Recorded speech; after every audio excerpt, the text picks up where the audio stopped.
কোন মুনাফিক গোষ্ঠী বাংলাদেশ শাসন করতে পারবে না। আমি বলি আমি কোন আইন মানব না, আমি বিদ্রোহ করব। গোটা বাংলাদেশে আগুন জ্বলবে, আগুন। খবরদার, হুঁশিয়ার করে দেই, যদি নারী সমাজের গায়ে হাত তোলা হয়, তাদেরকে যদি অসম্মান করা হয়, যে আগুন জ্বলবে সে আগুন নিভানোর ক্ষমতা কারো হবে না। এই গণজোয়ার, এটা দেখে অনেকের মাথা খারাপ হয়ে গিয়েছে। এখন তারা পাগলের মতো প্রলাপ বক্তৃতা আরম্ভ করেছে। কি করবে তারা দ্বিধাদ্বন্দ্বে ভুগছে। কখনো তারা প্রকাশ্যে বলে গণভোটে হা ব্যালটে ভোট দেওয়ার জন্য, আবার তলে তলে বলে না ব্যালটে ভোট দেওয়ার জন্য।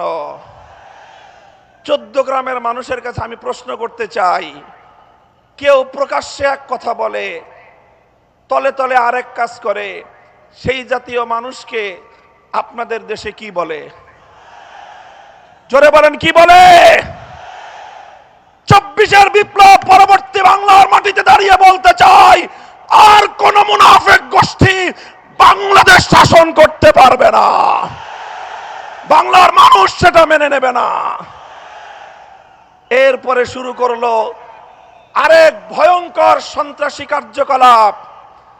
তারা ভীত সন্ত্রস্ত হয়ে, তারা গণজাগরণে নিজেদের নিশ্চিত পরাজয় দেখতে পেয়ে ইতিহাসের ঘৃণ্যতম বর্বর এক পন্থা অবলম্বন শুরু করলো।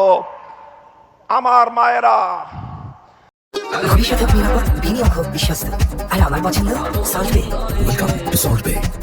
আমার বোনেরা, আমার মেয়েরা, তারা জনগণের পক্ষে নির্বাচনের ক্যাম্পেইন করার জন্য, নির্বাচনের দাওয়াতি কার্যক্রমে মানুষের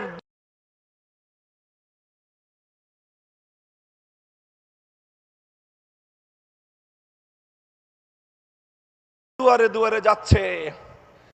এখন তারা বীরু কাপুরুষের মতো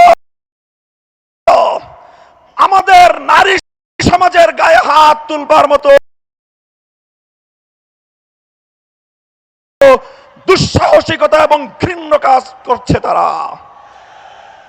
আমি ব্যক্তিগতভাবে একটা কথা বলি, আমি বলে যাই, যদি কেউ আমার মায়ের কোন গায়ে হাত তোলার চেষ্টা করে, যদি কেউ আমার কোন বোনের দিকে চোখ তুলিয়ে চোখ বড় করে তাদের দিকে ভিন্ন দৃষ্টিতে তাকাবার দুঃসাহস দেখায়, কেউ যদি আমার কোন মেয়ের ইজ্জতের হিজাব নিয়ে টানাটানি করার চেষ্টা করে, আমি বলে যাই, সে হাত ভেঙে গুড়িয়ে দেবেন, সে চোখ উপড়ে ফেলবেন। মায়ের ইজ্জত রক্ষা করার জন্যে, বোনের ইজ্জত রক্ষা করার জন্যে আমি বলি আমি কোন আইন মানব না, আমি বিদ্রোহ করব। গোটা বাংলাদেশে আগুন জ্বলবে, আগুন। খবরদার, হুঁশিয়ার করে দেই, যদি নারী সমাজের গায়ে হাত তোলা হয়, তাদেরকে যদি অসম্মান করা হয়, যে আগুন জ্বলবে সে আগুন নিভানোর ক্ষমতা কারো হবে না। আপনারা নির্বিঘ্নে নির্বাচনী প্রচারণার কার্যক্রম পরিচালনা করবেন।